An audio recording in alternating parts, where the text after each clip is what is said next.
पुणे शहरात स्पर्धा परीक्षेच्या तयारीसाठी राज्यभरातून विद्यार्थी येत असतात. सरकारी अधिकारी होण्यासाठी ते रात्रंदिवस अभ्यास करत असतात.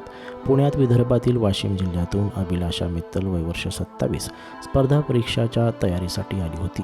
7 एप्रिल रोजी तिने आपले जीवन संपवले. खोलीचा दरवाजा आतून बंद करून तिने गळफास घेतला होता. या प्रकरणात खडक पोलीस ठाण्यात गुन्हा दाखल झाला होता. त्यानंतर त्या तरुणीच्या मृतदेहाचे शवविच्छेदन केल्यानंतर तिच्या अंगावर मारहाणीच्या खुणा होत्या. यामुळे संशय निर्माण झाला होता. अखेर या प्रकरणाचा उलगडा आता झाला आहे. वसतिगृह चालकास आत्महत्या करण्यास प्रवृत्त केल्याबद्दल अटक झाली आहे. अभिलाषा मित्तल ही वाशिम जिल्ह्यातील होती. गेल्याच महिन्यात ती स्पर्धा परीक्षाची तयारी करण्यासाठी पुण्यात आली होती. पुणे शहरात गुरुवार पेठ असणाऱ्या एका मुलींच्या हॉस्टेलमध्ये ती राहत होती.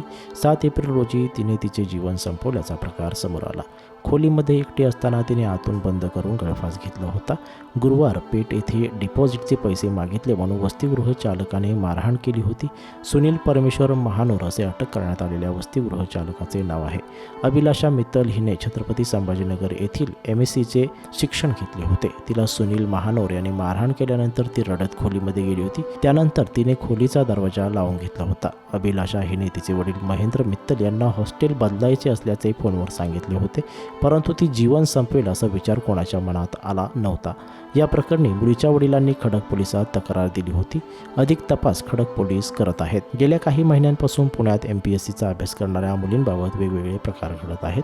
MPSC परीक्षा उत्तीर्ण झालेल्या दर्शना पवार हिचा तिच्या मित्रानेच काही महिन्यांपूर्वी खून केला होता.